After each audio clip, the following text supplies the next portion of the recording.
예, 우리 같이 기도하시겠습니다. 하나님 아버지 감사합니다. 85번째 예배를 우리 이끄신 하나님을 찬양합니다.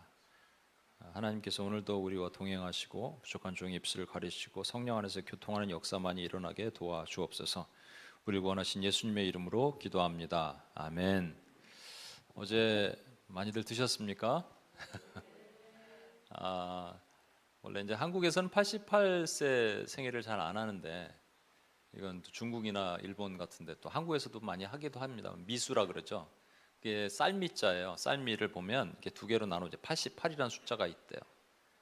근데 원래 또 66 참고로 말씀드리면 66을 미수라 그러는데 이건 쌀미가 아니라 아름다울 미입니다. 그게 이제 66자 두 개가 있는 것처럼 파자라 그러죠. 파자를 하면 그렇게 되고요.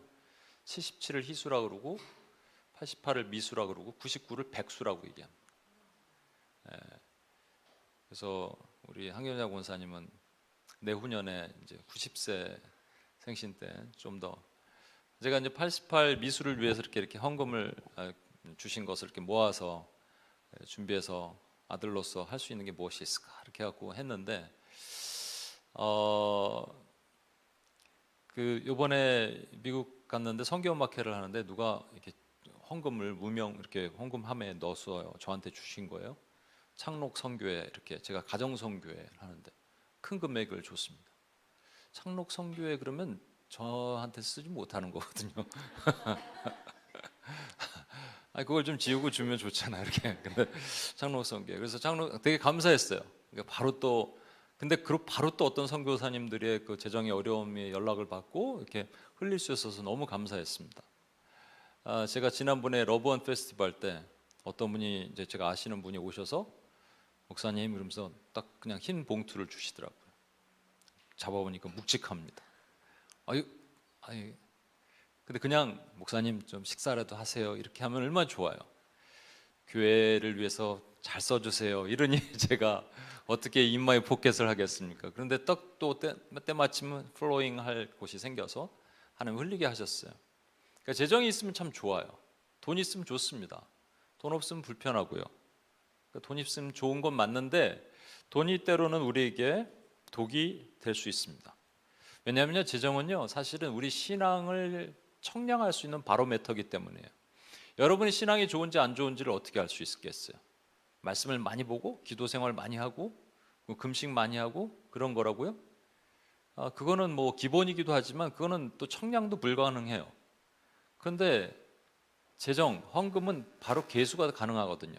측정할 수 있거든요.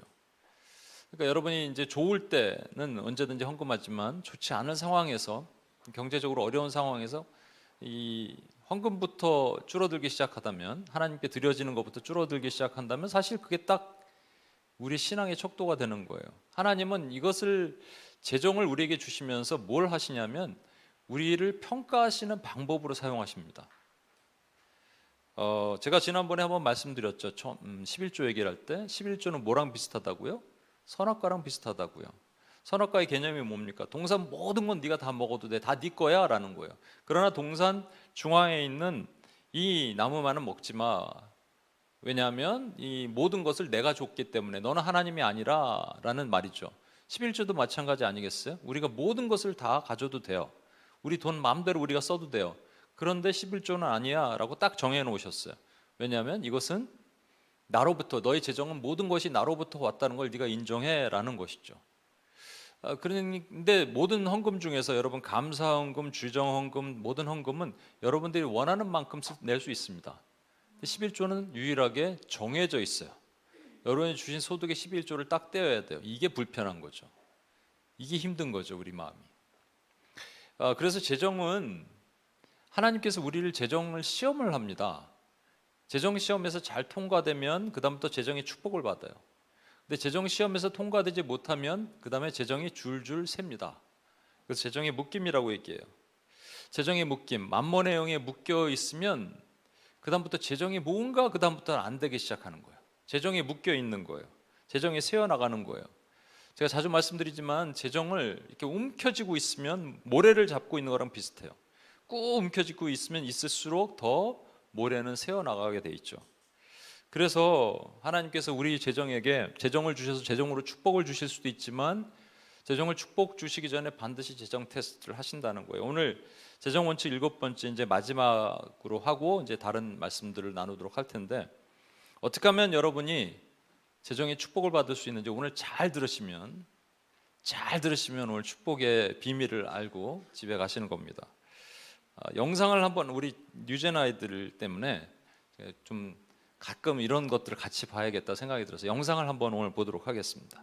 바벨론에서 70년이 차면 하나님이 너희를 권고하여 예루살렘으로 돌아오게 할 것이다. 하늘의 신이신 하나님은 정말 참신이시구나. 어떻게 내가 태어날 것을 알고 미리 예언을 하셨는지 참으로 신기하도다. 이스라엘 백성은 들으라. 하나님이 세상 만국을 내게 주셨고 나에게 명령하여 유다 예루살렘의 성전을 건축하라 하셨으니 이제 이스라엘 백성은 예루살렘에 올라가서 성전을 건축할지어다. 하나님이 너희와 함께 하시기를 원하노라. 이게 꿈이야 생시야? 이 지긋지긋한 포도대가리 끝나다니. 어이 친구, 내 돈 좀 뭐 좀 볼래? 진짜네? 꿈이 아니야. 아이고 하나님 감사합니다. 그 남아있는 백성은 어느 곳에 있든지 마땅히 은과 금과 짐승으로 도와주고 예루살렘 하나님의 성전을 위해 예물을 즐거이 드리도록 하라. 동네 사람들, 우리 이제 꿈에 그리던 고향 예루살렘으로 돌아갈 수 있대요. 하나님께 돌아갈 수 있다고요. 어서 떠날 준비를 합시다. 난 안 갈래. 무슨 못 들었어? 예루살렘이 모두 무너지고 불탔대.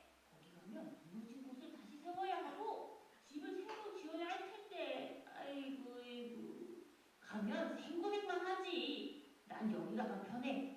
집도 있고 아내도 있고 자식도 있고.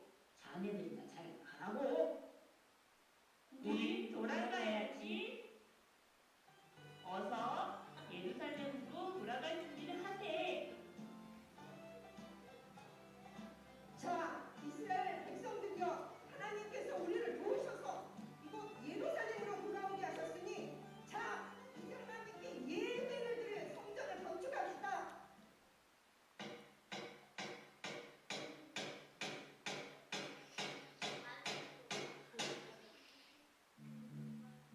우리도 너희와 함께 성전을 건축하러 왔어. 우리도 너희처럼 하나님 믿고 예배도 드리거든. 어디 봉사할까?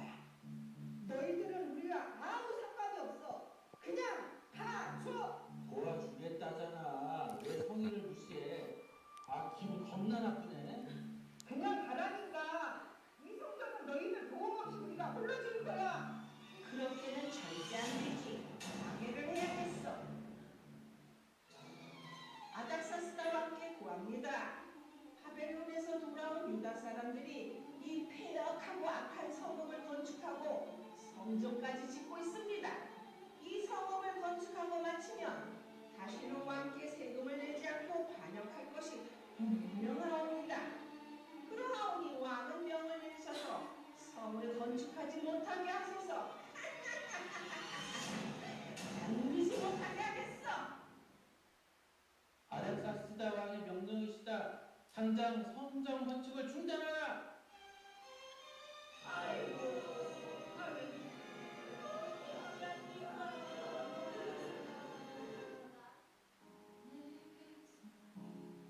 대적들의 방해로 성전 건축이 16년 동안 중단되었다.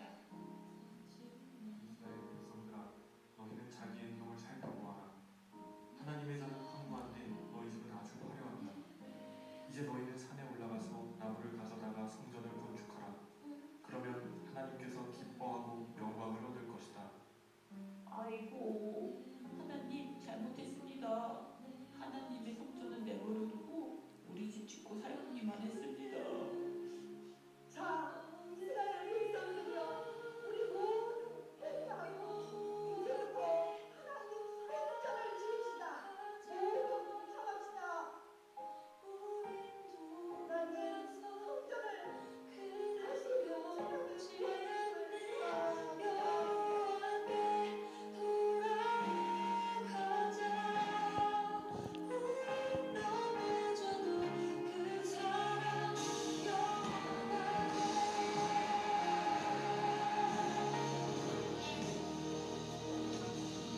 예. 꺼주 됩니다. 예. 오늘 설교는 다 들으신 거예요? 이 내용이에요, 여러분. 그러니까 고레스 왕이라는 왕이 있습니다. 하나님이 선택한 왕이에요. 그 왕이 바벨론을 침공을 해요. 바벨론이라는 엄청난, 여러분 바벨론의 그 구조가, 성 구조가 어떻게 되었냐면요, 문헌에 따르면 조금씩 차이가 있지만 높이가 90m 되는 성을 지었대요. 그 위에 하늘 궁전을 지은 거예요. 하늘 정원이라고 그래요. 마차가 2대가 다닐 수 있는 12m에서 24m 정도 되는 성벽이 있습니다. 그 16km 되는 성벽이 있어요. 어마어마하죠. 거기에 유프라데스 강이 흐르고 있어요. 그렇기 때문에 난공불락의 성벽이에요. 근데 하나님께서 고레스 왕을 불러셔서 그로 하여금 이 바벨론을 침공하게 하시는데 무혈입성합니다. 1년 동안 이렇게 딱 보고 있다가 보니까 유프라데스 강만 막으면 될 것 같았어요. 그래서 위에서 뚝을 만들죠. 물을 막아서 길을 딴 데로 보내고 나서 보니까 이 바벨론 성으로 들어가는 길이 보이는 거예요. 그래서 어느 날 밤에 들어갔을 때 벨사살 왕이라고 1000명과 함께 술잔치 축제를 벌이고 있을 때 들어가서 그냥 벨사살을 죽이고 그냥 무혈 입성하게 됩니다. 이게 뭐 기적이죠. 말도 안 되는 일이죠. 정말 말도 안 되는 일을 했을 때 어느 날 이 고레스 왕이 자기가 이제 침공한 바벨론 성에서 그 도서관에 있는 문헌들을 이렇게 보다가 히브리인들이 쓰는 역사책에 자기 이름이 기록되어 있는 거예요. 깜짝 놀라겠죠. 거기에 보면은 고레스는 나의 선택한 기름 부은 종이라고 얘기하고 나의 목자다라고 얘기합니다. 그리고 그 목적에 대해서도 얘기하고 있어요. 이게 45장 13절인데 한번 보세요. 그가 나의 성읍을 건축할 것이며 나의 사로잡힌 자들을 값이나 값음 없이 놓으리라. 만군의 여호와의 말이니라. 그러니까 고레스가 2가지를 깨달은 거예요. 그러니까 말도 안 되는 방법으로 자기가 이렇게 침공할 수 있었고 성공할 수 있었던 것은 자기 힘이 아니라 히브리인들의 신인 여호와 하나님의 힘으로 된 거구나. 그리고 그 목적은 유대인들을 포로 귀환시켜서 그들에게 성전을 짓도록 하는 일이구나를 깨달은 거예요. 여러분, 그래서 포로 귀환을 시키는데 잘 생각해 보십시오. 저는 이런 생각이 들어요. 고레스가 원년이거든요. 고레스가 왕이 되자마자 이제 바벨론을 통합하자마자 벌어진 일입니다. 그러니까 하나님이 뭔가 급하셔서 고레스를 그렇게 시키신 거죠. 그렇죠? 이게 좀 늦게 돼도 되잖아요. 근데 하나님이 급하시면 급박하게 이렇게 일을 일으키십니다. 여러분, 하나님의 거대한 일들, 거대한 물줄기들을 잘 보세요. 뭐 소련이 붕괴되는 거 보십시오. 어느 날 갑자기 확 붕괴됩니다. 베를린 장벽이 무너진 거 보십시오. 어느 날 갑자기 확 무너져요. 그래서 여러분, 이제 북한의 통일 같은 문제도 사실 어느 날 갑자기 확 일어날 거라는 기대감을 많이들 가져요. 올해가 1953년에서 70년이 되는 해입니다. 53년이 무슨 해죠? 휴전이죠. 휴전 정전 협정이 일어나는 게 7월 27일이기 때문에 올해 7월 27일 전에 뭔가 있을 것이다라는 기대하는 분들도 있어요. 그런데 사실 여러분, 그냥 휴전이 그냥 일어나고 통일이 그냥 일어나면 좀 위험합니다. 왜냐하면 북한이 가지고 있는 사상 이런 것을 세뇌됐을 거 아니에요, 오랫동안. 이 독소를 빼야 되거든요. 공산주의적 독소를 빼야 되기 때문에 바로 이게 통일되면 좀 위험한 것도 있고요. 문화도 틀리고 심지어는 여러분, 그 북한에 있는 남자 평균 키가 158이래요. 이 남한이 170이니까 158은 남한에 있는 여성의 평균 키입니다. 그러니까 여러분 딱 봤을 때 벌써 이 차별이 있을 거고 여러 가지가 있을 거 아니에요. 그 기간을 막을 수 있는 뭔가의 통치할 수 있는 왕이 필요하다. 그래서 우리가 북한의 고레스 왕이 필요하다고 얘기하는 겁니다. 하나님이 부르시는 왕, 이거와 마찬가지예요. 오늘 보면 고레스 왕에 의해서 칙령으로 돌려보냈어요. 그래서 유다 백성들이 5만 명이 돌아가서 성전을 지으려고 딱 준비를 합니다. 그런데 아까 보셨죠? 그 동네 살고 있던 사마리아인들, 먼저 살고 있던 토착민들, 르흠과 심세, 이름이 심세가 뭡니까? 심세, 이런 사람들이 와서 우리도 같이 짓겠다 이렇게 얘기하는 거예요. 우리가 도와줄게. 도와달라면 좋잖아요. 같이 도움 받으면 좋은 거 아니겠어요? 그런데 여러분, 하나님의 일은 얼마나 빨리 짓느냐, 얼마나 빨리 하느냐, 얼마나 잘 하느냐가 중요한 게 아니라 얼마나 거룩하게 하느냐가 중요한 거예요. 이 총독 스룹바벨과 대제사장 여호수아가 이것을 거절했습니다. 왜 거절했습니까? 이게 하나님이 원하시는 거예요. 여러분, 신앙은요, 속도가 아니라 뭐죠? 속도가 아니라 방향입니다. 다른 말로는 신앙은 결과가 아니라 과정인 거예요. 하나님은 결과물을 위해서 어떤 과정도 다 된다라고 말씀하신 적이 없어요. 과정이 거룩해야 됩니다.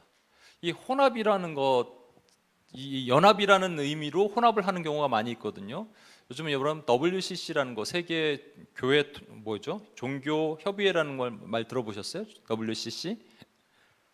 말도 많고 탈도 많은데 그 WCC에서 연합이란 이름의 에큐메니컬 운동을 하거든요. 연합 운동을 하는 거예요. 연합은 나쁜 거 아니잖아요. 우리가 하나 되는 게 되게 좋은 거잖아요. 근데 연합하면서 이 담벼락을 다 무너뜨려 놨어요. 그래서 캐톨릭, 뭐 동방종교 다 연합을 합니다. 연합을 하니까 연합이란 미명하에 그들이 행한 행동은 혼합인 거예요. 하나님께서 이스라엘 백성들이 출애굽하고 가나안 땅에 들어갈 때 너희가 이렇게 될 것이다라고 하나님이 이미 예언하신 게 있어요. 여호수아 2장 3절입니다. 여호수아인데 잘못 썼네요. 그러므로 내가 또 말하기를 내가 그들을 너희 앞에서 쫓아내지 아니하리니 그들이 너희 옆구리에 가시가 될 것이며 그들의 신들이 너에게 올무가 될 것이다. 혼합될 것을 경고하셨어요. 그래서 너희는 이렇게 될 거야 그랬는데 그렇게 되는 거예요. 그래서 우리가 더디 가더라도 속도가 아니라 방향을 바꿔서는 안 된단 말입니다. 예를 들겠습니다. 우리 온임교회가 지금 이렇게 사람을 채워야 되니까 우리가 또 뭔가 머리를 쓰겠죠. 그래서 우리가 뭘 할까 고민하는 건 좋아요. 그런데 거기에 너무 집중하다 보면 예를 들어서 무슨 뭐 바자회를 하자, 또 뭐 아이들 돌봄 프로그램을 만들자, 여기서 뭐 음악회를 하는데 음악회도 눈을 너무 좀 낮추니까 이제 좀 더 낮추면 어디까지 낮춰지냐면 이제 트로트 같은 것도 할 수 있겠죠. 뭐 이렇게 낮추다 보면 말씀과 기도가 본질이 되지 않은 상황에서 우리는 혼합되게 됩니다. 하나님 이걸 점검하시는 거예요. 정확하게. 당장은 좋아 보이죠? 도와준다는데. 그런데 우리는 망하는 겁니다. 그 방해의 결과가 어떻게 되느냐? 혼합되지 않겠다고 단호하게 거절한 결과 그들은 방해하기 시작해요. 어떻게 아까 보셨죠? 이 조소를 꾸며서 거짓으로 음해하고 모함해서 이들이 반란을 일으킵니다. 얘기하는 바람에 그 성전 건축이 중단됩니다. 왜 중단됐을까요? 첫 번째 이유는 이거예요. 우리 안에 있는 두려움입니다. 그들 안에 있는 두려움이었어요. 반란군으로 몰릴까 봐, 그러면 큰일 날까 봐. 그래서 성전 건축을 중단한 겁니다. 두려움을 이길 수 있는 방법은 뭐냐면, 여러분 지금 이 사람들은 말도 안 되는 방법으로 지금 포로 귀환을 받은 거예요. 그렇죠? 그래서 시편 126편에 보면 그들이 꿈꾸는 것 같았다고 말합니다. 여러분 혹시 삶 가운데 말도 안 되는 일로 하나님이 이끄시는 것을 경험하세요? 이건 정말 말이 안 된다라고. 그럼 그건 하나님을 신뢰하라는 뜻입니다. 근데 거기에 뭔가 상황이 살짝 어려움만 주면 급격하게 또 두려움을 갖게 돼요. 그래서 우리는 두려움과 믿음 사이에 계속 싸우는 거예요. 제가 제 간증을 지난번에 한번 했을 것 같은데, 미국에 제가 갔을 때가 저는 이제 회사를 관두고 어학연수를 갔다가 IMF를 밴쿠버에서 맞았어요. 그러고 나서 한 달 남겨놓고, 돌아오는 귀국을 한 달 남겨놓고 먼저 회사에서 연락이 왔습니다. 미국 주재원으로 가라고. 근데 저보다 훨씬 뛰어나고 능력 있고 유학파들도 많이 있었어요. 저를 보낼 이유가 없어요. 원래 또 가기로 한 형제가 있었는데 그 친구가, 와이프가 가기로 한 몇 주 전에 안 간다고 막 그랬대요. 이상하죠? 안 가게 하신 하나님. 그래서 저를 그냥 불렀어요. 그래서 제가 미국으로 갔습니다. 갔는데 IMF 이후이기 때문에 제가 속한 계열사가 매각된다는 얘기가 계속 있었어요. 그렇지 않았으면 주재원은 3, 4년이면 귀국해야 되는데 매각된다 그래서 항상 이게 두려운 마음이 있었습니다. 언제 들어갈지 모르는 거죠. 매각되면 들어가야 되잖아요. 근데 그때 주신 마음이 뭐냐면, 말도 안 되는 방법으로 저를 여기까지 이끄셨으면 그냥 매각됐으니까 너 들어가, 이렇게는 안 하실 거 아니에요. 그렇죠? 여러분 잘 보세요. 여러분 삶 가운데 하나님이 말도 안 되는 방법으로 인도하셨다면 거기에는 여러분 앞에 보이는 뭔가 이게 우리를 힘들게 만드는 상황 때문에 우리 마음이 흔들릴 필요가 없습니다. 그때는 섭리를 믿고 믿음으로 가는 거예요. 저는 그냥 믿음으로 가는 것처럼 여기까지도 시험으로 오는 것도 말도 안 되는 방법으로 오신 것 같아요. 아무리 생각해도 제가 말이 안 돼요. 곰곰이 매달 생각해요. 근데 여기를 왜 왔지? 말이 안 되는 거예요. 어제도 그 은영자매가 옆에 있다가 그런 얘기를 합니다. 아, 목사님 서울만 됐으면 자기 친구들 데려올 사람들이 많은데요. 그런 얘기 들을 때 또 마음이 막 약해지죠. 근데 우리 말도 안 되는 방법으로 여기까지 왔단 말이죠. 그러면 이제 우리에게 필요한 게 뭐냐면 믿음이에요. 그런데 상황이 그렇게 안 되면 두려움이 와요. 두 번째는 두려움이라면 그 다음에 그들이 왜 성전 건축을 중단했느냐? 여러분, 그들을 보낸 목적을 처음에는 분명히 알았잖아요. 도착하자마자 딴 거 안 하고 성전을 짓습니다. 왜냐하면 목적이 알았으니까. 근데 두려움이 온 다음에 그 다음에는 뭐가 실종되냐면 목적이 실종돼요. 비전이 실종돼요. 온임교회를 처음에 세우실 때 우리의 비전이 뭐냐면 불신자 낙심자를 지금도 보내달라고 기도하는 건데, 이제 그런 얘기들이 있습니다. 지난번에 한번 우리 영상으로 보여드렸죠. 어떤 교회에서 이제 그 개척교회를 부흥하기 위한 프로그램 같은 거 만들면서 교인을 꿔주는 표현을 그렇게 썼어요. 교인을 꿔주는 거. 왜냐하면 지난주에 오셨던 우리 한 자매님 계시죠. 본 교회가 딴 데 있는데 가까운 교회 찾다가 여기로 딱 들어와 보시고 나가려고 그랬대요. 너무 사람이 없어서. 그러다가 이제 앉아 계셨다는 거죠. 그래서 여러분 잘 생각해 보세요. 여러분이 정말로, 저도 미국에서 그런 적이 있거든요. 새벽기도 어디 갔다가 교회 문을 딱 열었는데 사람들이 다 저를 쳐다보는데 한 5명이 앉아서 저를 쳐다보기를 문을 닫고 나왔던 기억이 납니다. 그러니까 사람이 너무 없어도 교회에 오기 힘들어요, 여러분. 그렇죠? 그래서 교인을 뭐 꿔주는 이러한 일을 한대요. 꿔준다는 건 좀 그렇지만 진짜로 이렇게 그냥 파송처럼 그것도 괜찮겠더라고요. 파송처럼 하는 걸 괜찮아요. 그런데 정말 불신자 낙심자 오면 좋겠다고 계속 기도하는데 이럴 때 이제 좀 마음이 약해지는 거죠. 그래서 이제 왜냐하면 제가 이 개념을 처음 놓고 기도한 게 뭐냐면 대부분 부흥했다고 말하는 교회는 교인들이 수평 이동입니다. 어느 교회 목사님 설교가 좋아 대부분, 또는 큰 교회에서, 대형 교회에서 이미 그 분립 개척을 하면 교인들이 막 기본적으로 이제 보내주시잖아요. 그리고 재정도 필요 있고 그러면 우리 동네 모 교회 지교회가 왔대. 그러면 일단은 그래?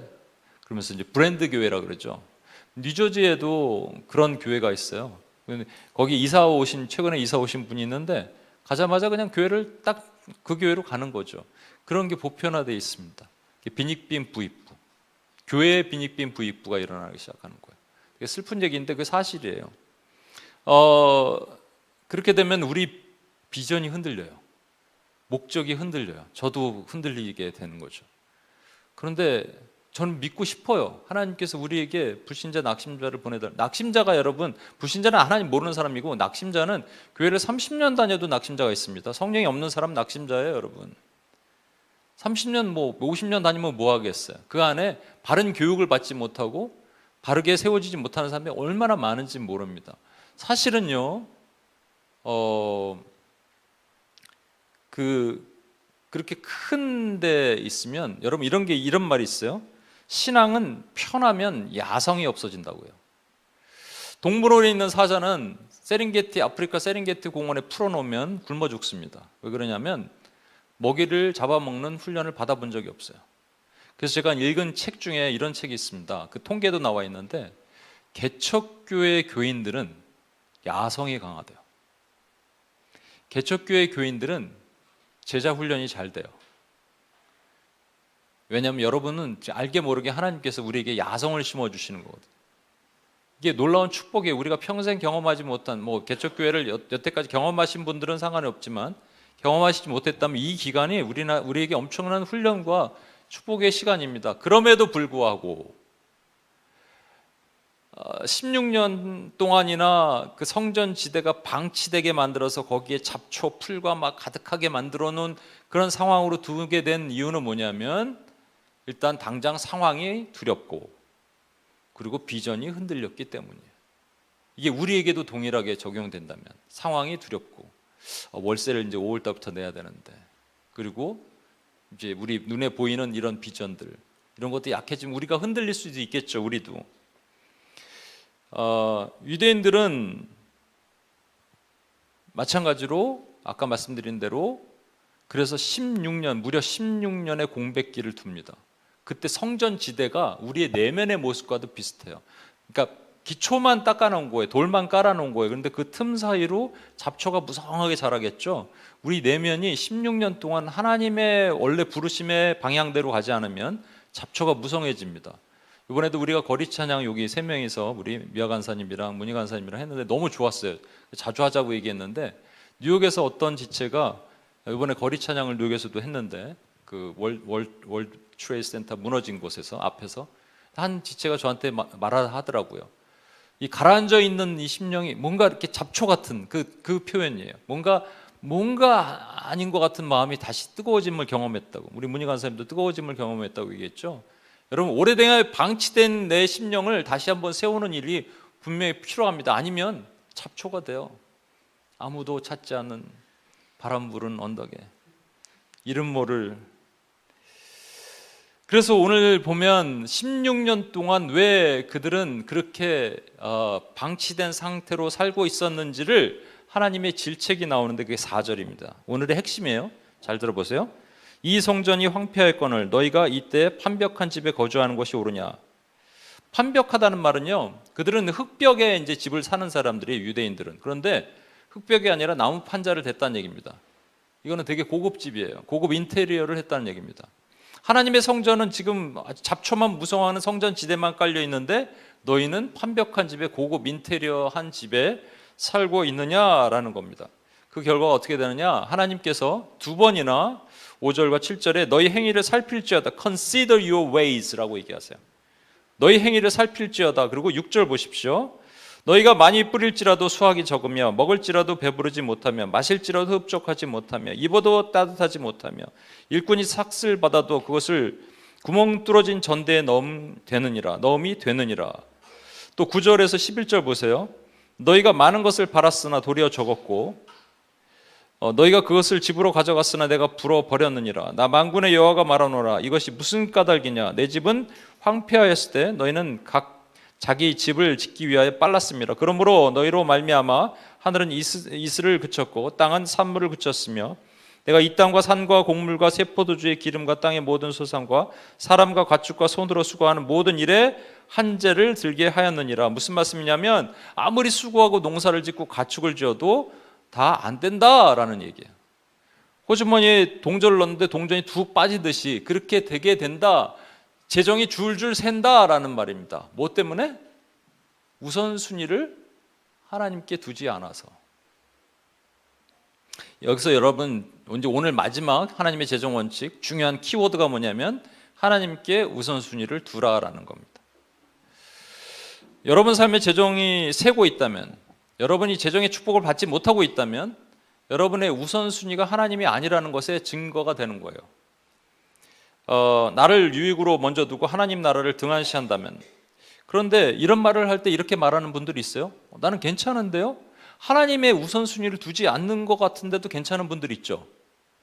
축복일까요?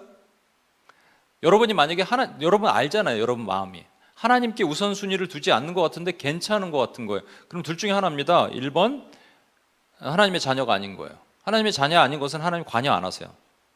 2번 이게 중요하죠. 이미 세고 있는데 모르는 거야. 이거는 제가 지어낸 말이 아니고 하나님의 약속이고 명령이기 때문에 여러분 하나님께 우선순위를 두지 않으면 여러분의 전대, 구멍 뚫린 전대가 돼서 셉니다. 반드시 기억하십시오. 협박이 아니고요. 겁주려고 하는 말이 아니에요. 앞서도 말씀드렸지만 우리 신앙의 현주소를 어떻게 한다고요? 말씀, 기도, 금식 아니에요. 계측이 안 돼요, 그거는. 근데 계측할 수 있는 게 뭐라고요? 재정이에요, 여러분. 어렵죠, 마음이. 사실은 근데 그것을 보고 하나님이 우리 우선순위를 보고 쓰시는 거예요. 재정이 넉넉할 때는 잘 모른다니까요. 재정이 조금 어려워지면 그때부터 진짜가 나타나기 시작하는 거예요. 그래서 제가 오늘 수분 간사님 기도할 때도 얘기했는데 지난 UPS 예배 때 그걸 말씀드렸는데 지난 천 목사님 오셨을 때 여러분 재밌게 들으셨죠? 잘 들으셨죠? 너무 귀한 말씀. 그 목사님 그거 얘기하셨잖아요. 주님이 나무고 나는 가지인데, 그죠? 붙어 있기만 하면 열매 맺는다. 예, 좋아요. 근데 그 다음에 내용을 목사님이 이제 얘기 안 해주셨는데 가지를 치라 그러셨어요. 열매를 더 많이 맺기 위해. 그 가지가 뭐냐면 내가 바라는, 내가 원하는 거예요. 그걸 셀프, 자아라고 얘기하는데 자기 의도 있고 자기 유익도 있고 자기 생각도 있어요. 특별히 자기 유익, 자기 이기심 이런 것들 나를 위해서만은 이게 많이 뻗어 있으면 분명히 하나님께서는 우리에게 재정의 축복을 주지 않으시기로 작정하신다는 얘기예요. 요한복음 15장 2절 보세요. 물은 내게 붙어 있어 열매를 맺지 아니하는 가지는 아버지께서 그것을 제하여 버리시고 물은 열매를 맺는 가지는 더 맺게 하려고 그것을 깨끗하게 가지치기를 하신다는 얘기죠. 근데 하나님 자기만 살찌면 된다고 생각하고 하나님 나라를 돌보지 않으면 우리는 엄청난 사실 이기주의자예요. 여러분, 주님은 이 땅에 엄청난 이타주의자로 다른 사람을 돌보고 사셨어요. 그래서 제가 최근에 읽은 책 중에 우리 자녀들 교육에 대한 건데, 자녀들 어렸을 때 이 교육을 어렸을 때 안 시키면 아이들은 절대로 성장하면서 바뀌지 않는데요. 잘 들어주세요, 부모님들. 아이들을 이기주의로 세우면 살지 않도록 하셔야 된대요. 떡을 하나 줘도 큰 것을 남에게 먼저 주는 훈련을 시키는 거예요. 이거 어렸을 때 안 시키면 절대로 안 된대요. 교육학자들이 말하는 거니까 여러분 잘 들어보십시오. 뭐라고요? 어렸을 때부터 엄마가 좋습니다. 네, 좋아요. 그런 거 계속 시키는 거예요. 근데 이타적인 삶을 사는 것을 날마다 자기를 부인한다고 말하고 또 자기가 죽는다고 지난주에 위패스 때 배웠잖아요. 날마다 나는 죽는다. 그러니까 가지치는 거예요. 가지치는 거. 옆으로 뻗는 가지, 나의 삶을 우선순위로 두고자 하는 가지를 치면 하나님을 향하여 하나님의 우선순위를 두는 삶으로 바뀌게 되는 겁니다. 그래서 교회는 사실은 우리 교회가 지금 요즘도 우리 재정 내일도 말씀드리겠습니다만 많이 필요하고 많이 들어가고 막 그래요. 하나님이 또 사람을 채워주셔야지 재정이 되긴 하는데, 그런데 교회 재정이 어려울 때 진짜 우리에게 테스트하시는 것이라고 저는 생각 들어요. 교회 재정이 어려울 때 우리에게 테스트하시는 겁니다. 여러분의 재정이 어려울 때 여러분에게 테스트하시고, 교회는 전체적으로 교회 재정이 어려울 때 테스트하시는 겁니다. 교회 재정이 배부를 때는 우리를 테스트 안 하세요. 테스트해봤자 우리가 잘 분간은 못해요. 근데 힘들 때, 어려울 때 우리를 테스트하시는 것이죠. 그렇지 않으면 우리는 우리 재정이 아까 말한 것처럼 호주머니에 이렇게 구멍이 뚫어서 줄줄 새어나가는 것처럼 되는 거죠. 제가 이런 설교를 하면 아마 여기 초신자가 계셨으면 되게 힘들었을걸요? 그렇죠? 여러분도 힘든데. 한경자 원사님이 아시는 분 한 번 데려오신다 그랬는데 그분이 교회를 한 번 가셨는데 초신자인데 안 간대요. 첫날 갔을 때 교회에서 헌금 설교를 하셨대요. 근데 제가 만약에 그분이 오셨다 하더라도 오늘 저는 이 말씀 꼭 해야 됩니다. 왜냐하면 이것은 축복받는 비결이거든요. 여러분이 잘 안 되라고 드리는 말씀이 아니에요. 여러분이 잘 되라고 축복받는 비결이에요. 제가 자주 말씀드립니다만 죄송합니다만 제 얘기를 해서, 제가 재정을 주셨고 가정성교회를 만든 다음부터 무조건 받으면 재정을 띄어내요. 이건 하나님 것. 근데 요만큼 띄어내기로 작정한 것이 있는데 그거보다 다 흘려야 될 때가 있어요. 내가 재정이 더 어려울 때 더 그런 하나님의 테스트가 많더라고요. 뭐가 많으면 그런 게 없어. 근데 없을 때 꼭 이런 테스트가 있어요. 그러면 하나님 흘리겠습니다 하면 되게 힘들죠? 힘들어요, 여러분. 그런데 그때 오시는 하나님의 축복을, 그 기쁨을 말로 형용할 수 없어요. 이건 하나님이 나를 테스트하시는 거예요. 재정으로 점검하시는 거예요. 여기까지 오면서 한 가지 오해를 짚고 넘어가야 됩니다. 그렇다면 우리는 평생 나 자신을 위해 살면 안 되냐? 여러분 기쁨을 위해서 살면 안 되냐? 무조건 하나님께 다 바쳐야 되냐? 지난번에 MPS 모임할 때 제가 그런 얘기를 했습니다. 질문을. 우리 뭐 할 때 가장 기쁠 것 같냐 그랬더니 한 자매님이 애가 넷인데 자기 혼자 유럽에 배낭여행 가는 게 가장 기쁠 것 같아요. 이해가 돼요. 그렇죠? 얼마나 힘들겠어요. 애 4명 막 쌍둥이 애 데리고 막 얼마나 힘들겠어요. 그랬더니 또 한 자매는 마음에 맞는 사람이랑 여행하는 것이 좋겠대. 그 마음에 맞는 사람이 남편이면 좋겠대요. 근데 또 한 자매님은 그렇게 얘기했어요. 교회에 사람이 많이 있는 게, 교회 운임교회 사람이 많이 오는 게 좋겠대요. 그럼 앞에 두 자매는 뭐가 돼요? 아니에요. 이게 우선순위를 두는 거 좋아요. 좋은데 제가 그렇게 질문했습니다. 근데 본인은 그런 거 기쁘지 않겠냐고, 여행 가는 거. 별로. 근데 제가 여러분 잘 들어보십시오. 하나님이 우선순위를 두는데 저는 우선순위를 두라 그랬지 여러분의 기쁨의 삶을 포기하라고 말씀드린 게 아닙니다. 하나님은 우리가 찢어지게 가난하게 살기를 원치 않으세요. 하나님 우리가 풍족하게 살고 풍족하게 흘리기를 원하세요. 하나님의 우선순위를 두는 것과 이거는 차이가 있어요. 여러분, 솔로몬이 성전을 건축할 때 7년이 걸렸고요. 그의 왕궁을 건축할 때 13년이 걸렸습니다. 이런 문제 있잖아요. 왕궁을 건축할 때 13년이 걸렸어요. 성전을 건축할 때 13년 걸리고 왕궁은 7년 정도 걸렸더라. 이렇게 해야지 맞는 거 아니에요? 더 포커스가 이 성전에 돼야 되니까. 근데 하나님이 그걸 가지고 책망하신 적이 없습니다. 왜 그러셨어요? 순서가 중요한 겁니다. 성전을 먼저 세우고 그 다음에 왕궁을 세웠다는 거예요. 왕궁을 뭐 17년을 했든 20년을 했든 상관없어요. 순서, 우선순위를 하나님께 뒀기 때문에 하나님 그 다음 네가 하는 건 오케이 라고 하신 거예요.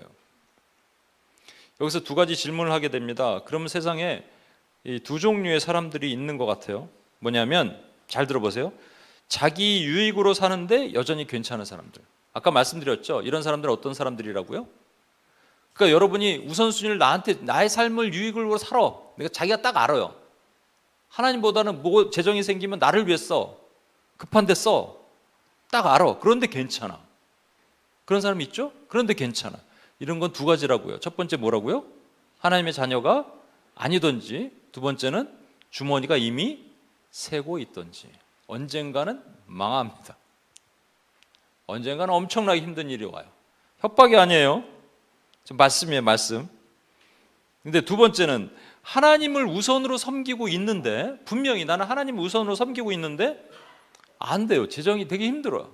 뭔가 묶임이 있어. 이런 경우 있죠. 하나님을 우선으로 섬기고 있는 것 같아. 난 분명히 최우선으로 섬기는데 뭐가 안 돼요. 묶여 있어요. 왜 그럴까요, 여러분? 이게 성경에 나오는 내용 중에 하나가 있습니다. 여러분에게 질문할게요. 여러분이 만약에 누구한테 2천만 원 빚을 줬어요. 근데 그 당시 교회가 2천만 원에 뭔가 필요한 재정이 꼭 있어야 되는 상황이에요. 근데 여러분에게 1,000만 원이 생겼어요. 그럼 그 1,000만 원으로 뭘 할 거예요? 교회 헌금을 할까요? 아니면 1,000만 원의 빚을 갚아야 될까요? 반반? 500만 원, 500만 원? 예수님께서 이제 그 당시에 그 장로의 유전이 있었던 유대 백성들이, 그러니까 장로들이 세운 어떤 법령이 있었을 때, 하나님의 계명이 뭐냐면 내 부모를 공경하라 그랬는데, 부모 공경하라 그러면 용돈도 드리고 해야 되잖아요. 그랬더니 이 사람들이 뭐라 그러냐면, 고르반, 나는 하나님께 다 드렸어. 고르반, 하나님께 드렸다는 거예요. 그래서 난 부모에게 안 드려도 돼 라고 얘기했다는 겁니다. 하나님께 드리는 게 맞죠? 그게 우선이 돼야 하는 게 맞죠? 그럼에도 불구하고 주님 뭐라 그러셨어요? 부모에게 드리는 것을 우선으로 하지 않는 너희는 틀렸다라는 거예요. 그럼 어떻게 해야 되는 거예요? 교회에 2천만 원이 아무리 급해도 여러분 빚진 거 먼저 갚으십시오. 그게 우선이 돼야 되는 거예요. 그러니까 관계에 묶임이 있으면요, 절대로 재정은 풀어질 수가 없어요. 또 하나 볼까요? 누구한테 빚지지 않았어도 마음으로 빚진 거 있죠? 누구한테 마음으로 묶인 게 있겠죠? 그것도 푸셔야 돼요. 그걸 풀어내지 못하면 하나님이 우리에게 재정을 축복하지 않습니다. 그래서 용서와 사랑이 충만한 곳에서 하나님의 은혜가 부어지는 거예요. 하나님 나라라면, 여러분, 하나님 나라를 위해서 우선순위를 둔다 그랬던가 여러분 착각하시는 거예요. 교회의 헌금을 우선순위로 둔 게 아니에요. 우리가 물론 온임교회가 헌금이 필요하지만 지금 그렇다고 해도 저는 목에 칼이 들어와도 그 말을 할 수 없어요. 교회의 우선순위를 두라는 게 아니에요. 교회의 헌금으로 우선순위를 두라는 말이 아니란 말입니다. 하나님이 기뻐하시는 곳에 우선순위를 두란 말이에요. 그때 하나님이 여러분을 축복하기로 작정하시는 거예요. 아, 그렇구나. 하나님이 기뻐하시는 것이 어딥니까? 나의 재정이 이렇게 생겼는데, 그러면 너 필요한 돈 갚어. 예, 갚을게요.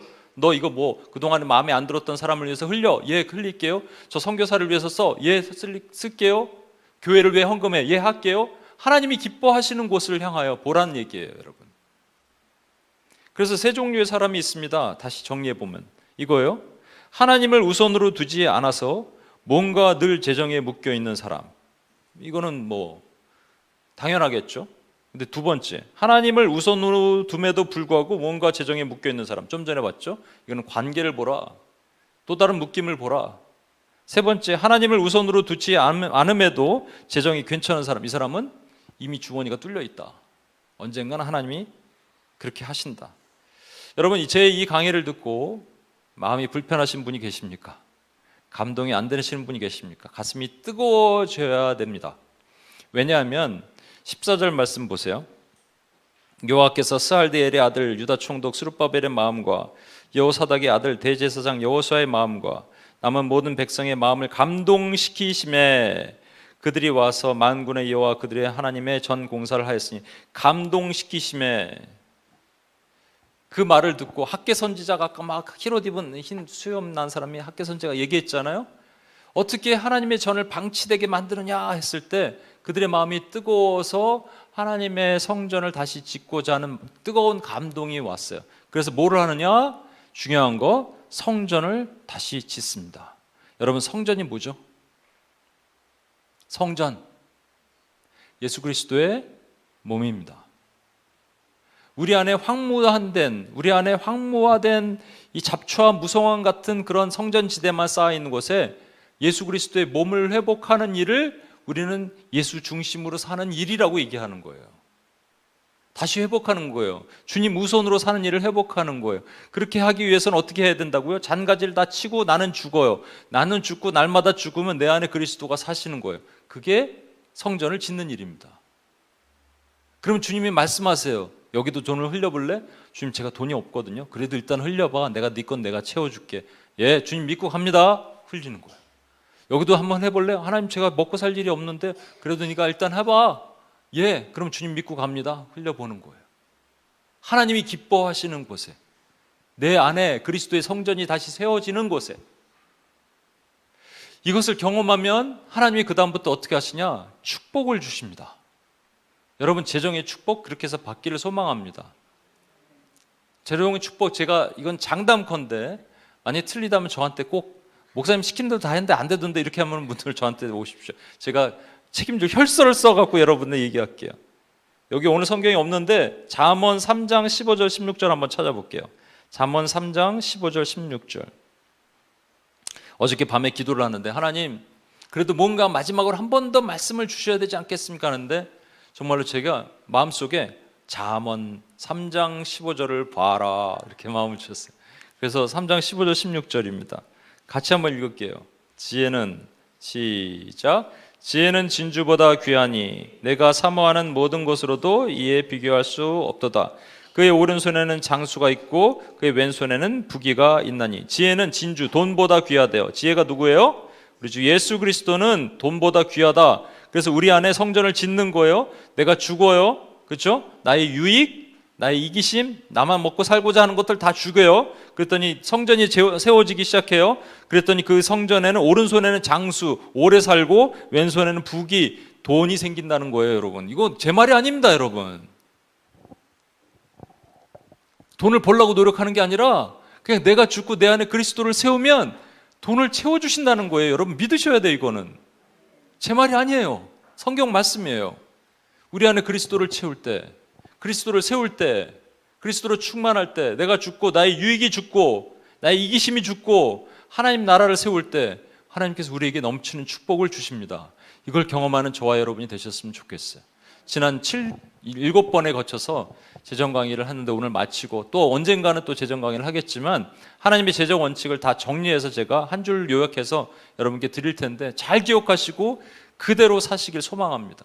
그대로 살 때 하나님의 축복과 은혜가 우리 가운데, 우리 삶 가운데 부어질 것입니다. 우리 같이 한번 이 찬양 할까요? 원래 찬양을 다른 찬양으로 하려고 그러다가 어젯밤에 또 기도하는데 계속 바꿔주세요. 네, 나 무엇과도 주님을 바꾸지 않겠습니다. 내가 주님의 우선순위로 두겠습니다는 거죠. 이 고백이 우리의 고백이 되셨으면 좋겠습니다. 나 무엇과도,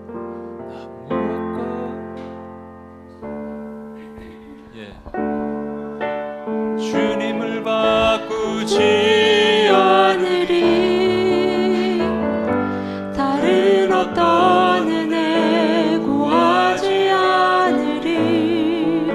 오직 주님만이 내 삶의 도움이시니 주의 얼굴 보기 원합니다.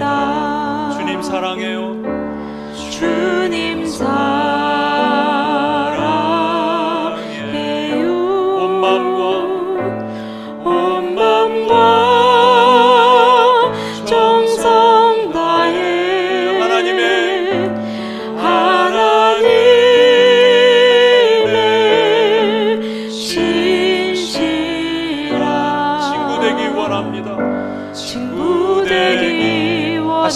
고백합니다. 나 무엇과도 주님을 바꾸지 않겠습니다. 나 무엇과도 주님을 바꾸지 않으리. 다른 어떤 은혜 구하지 않으리. 오직 주님만이 내 삶의 도움이시니 주의 얼굴 보기 원합니다. 주님 사랑해요. 주님 사랑해요. 온 마음과 정성 다해 하나님의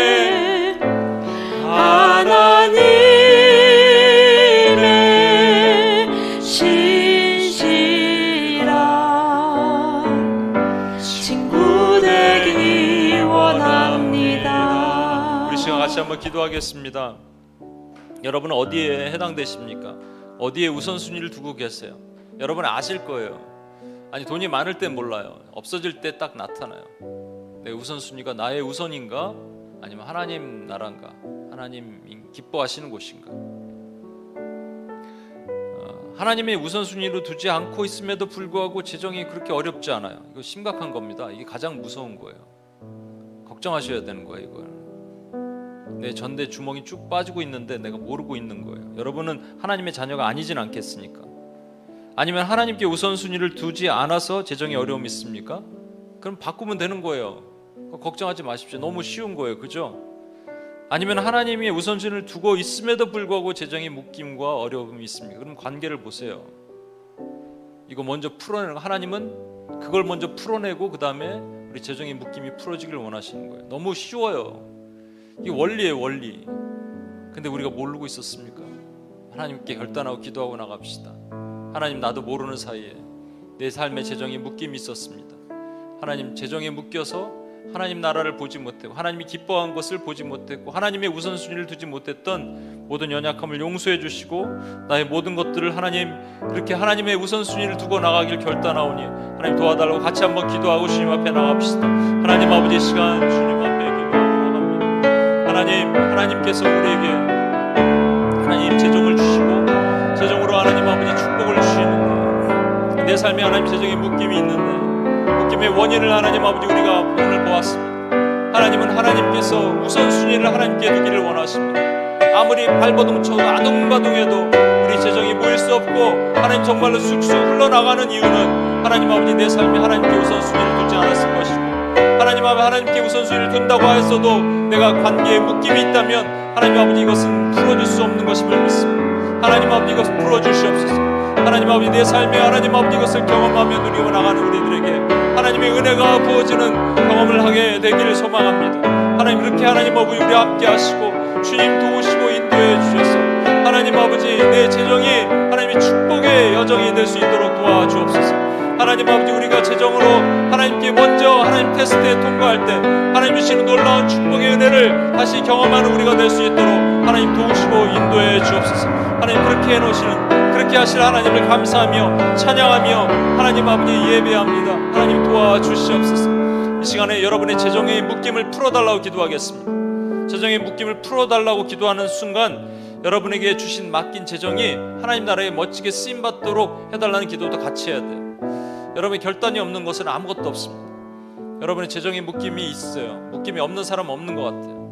풀어달라고 기도하십시오. 나의 유익을 끊고 나의 이기적인 생각이 끊어지고 나의 우선적인 가치가 끊어지고 하나님 나라의 우선적인 가치가 세워지는 나의 묶었던 오래된 나의 재정의 묶임이 풀어지는 역사가 내 삶에 일어나게 하여 주시옵소서. 하나님의 축복받게 하시옵소서. 하나님의 재정의 축복을 받게 하시옵소서. 재정을 하나님 강같이 나의 삶에 흘려주셔서 내가 하나님 흘려주는 하나님의 은혜를 경험하게 해달라고 우리 한번 주여 한번 외치며 같이 한번 기도합니다. 주여 하나님 아버지 시간 기도합니다. 하나님 우리의 재정의 묶임을 풀어주시옵소서. 그래서 하나님 아버지 주님이 주시는 축복의 은혜가 강같이 흘러나가게 도와주옵소서. 하나님 아버지 그것을 경험하게 하시옵소서. 우리 삶의 하나님 아버지 그것을 경험하고 누리고 나가도록 도와주옵소서. 하나님 아버지 그렇게 되길 원합니다. 축복의 은혜를 우리 이 성도들 한 명 한 명에게 이것을 경험했을 때 하나님이 오시는 놀라운 체정의 축복의 은혜를 내어주시고 하나님 이들 삶을 통해서 역사하시고 인도하시는 것을 보며 나갈 수 있도록 하나님 붙드시고 인도해 주옵소서. 하나님 우리에게 허락하신 재정이 있는데 하나님 아버지 이 묶임으로 인해서 재정의 축복을 경험하지 못하는 자들이 되지 않기를 원합니다. 하나님 마음껏 하나님 주신 재정의 축복을 흘리며 나가는 하나님의 종들이 될 수 있도록 아버지 붙드시고 채우시고 인도해 주옵소서. 하나님 마지막으로 기도하겠습니다. 우리 온임교회를 위해서 기도하겠습니다. 온임교회에게 재정이 많이 필요한데 이제 앞으로 우리 렌트도 내야 되고 여러 가지가 많이 있습니다. 근데 걱정하면 그 16년 동안 중단된 그 성전, 하나님의 예수 그리스도의 성전이 건축되지 못한 이유는 두려워하거나 비전이 없어서 그래요. 우리도 두려워하거나 비전이 흔들리면 갑자기 마음이 약해집니다. 근데 우리 이렇게 기도합시다. 우리 안에 무선적으로 하는 것이 뭐라고요? 성전 세우는 것, 주님이 기뻐하시는 하는 것. 우리 안에 이 온임교회가 예수로 채워지는, 예수로 서는 그것에 목숨 거는 교회가 되기를 소망합니다. 다른 프로그램 막 만드는 거 생각하지 말고요. 온전하게 예수가 세워지는 교회, 그래서 재정의 축복도 함께 받는 교회가 되기를 해달라고 우리 믿음으로 한번 주여 한번 외치며 기도하고 나가겠습니다. 주여, 이 시간 하나님 아버지 기도합니다. 하나님 아버지 우리에게 이 비록 작지만 하나님 아버지 재정의 축복도 함께 누리기를 원합니다. 하나님 주님이 예수가 나의 삶의 중심이 되셔서 하나님 아버지 오른손은 장수하고 왼손은 부귀를 누리리라. 주여 하나님 아버지 지혜가 진주보다 귀합니다. 예 그렇습니다. 하나님 예수를 하나님 아버지 나의 삶의 중심에 우선순위로 두며 주님이 세워지는 교회로 살 수 있도록 우리 교회를 세우시고 인도해 주옵소서. 하나님 그 은혜를 하나님 아버지 은혜를 더하여 주옵소서. 하나님 아버지 그것을 볼 수 있도록 주여 도우시옵소서. 하나님 우리 눈으로 목도할 수 있도록 주님 역사하시고 인도해 주옵소서. 하나님 나라 은혜로 가길 원합니다. 주님께서 행하신 하나님 놀라운 은혜 그 삶으로 가는 하나님 우리가 되도록 주여 붙드시고 인도해 주옵소서. 하나님 우리 온임교회가 약해지지 않기를 원합니다. 강하고 담대하게 서는 교회가 되기를 원합니다. 하나님 아버지 재정의 축복을 또한 하나님 우리가 허락받기를 원합니다. 그래서 하나님 아버지 마음껏 흘리며 마음껏 하나님 선교하며 마음껏 하나님의 일을 하는 교회로 하나님 우리를 세우시고 인도해 주옵소서. 그렇게 하실 하나님을 찬양합니다. 그렇게 인도하실 하나님을 찬양합니다. 하나님 그렇게 도우실 하나님을 찬양합니다. 감사합니다. 하나님 주여 도와주시옵소서. 하나님 감사합니다. 우리에게 우리 삶의 모든 것이 하나님이 기뻐하시는 곳에 나의 우선순위를 두기를 원합니다. 나의 잔가지를 쳤을 때 내가 죽고 내 안에 성전이 세워지는 그 은혜를 경험하는 종들이 되기를 원합니다. 그래서 마침내 주신 재정의 축복 그것으로 세상에 하나님 향하신 하나님 목적대로 흘림받는 그 경험을 하는 하나님의 귀한 온임교회 성도들이 되도록 도와주시옵소서. 우리를 구원하신 예수님의 이름으로 기도합니다. 아멘.